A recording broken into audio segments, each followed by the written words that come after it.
যার সাথে সম্পর্কে থাকবেন, যাকে মন থেকে ভালোবাসবেন, যার জন্য নিজের মন প্রাণ উৎসর্গ করবেন, ব্যস্ততম জীবন থেকে সময়ের অনেকটা অংশ যাকে দিয়ে দেবেন, তার কাছে অবশ্যই আপনার প্রত্যাশা রাখবেন। যাকে জীবনের এত কিছু দিয়ে দিচ্ছেন, তার কাছ থেকে নিজের অধিকারটুকু বুঝে নেবেন না? অবশ্যই নেবেন। এই বুঝে নেওয়াটা অন্যায় নয়, বরং আপনার আবেগ, অনুভূতি, সময়ের বিনিয়োগ ঠিক জায়গায় পড়ছে কিনা সেটা যাচাই করে নেওয়াটা আপনার দায়িত্বের মধ্যেই পড়ে।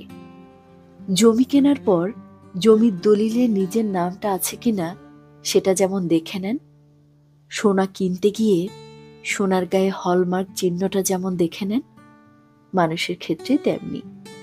যার জীবনকে আপনি ভরাবেন, তার জীবনে আপনার গুরুত্ব কতটা সেটা পরখ করে দেখে নেওয়াটা জরুরি। আজকাল নিঃস্বার্থ বলে কিছু হয় না।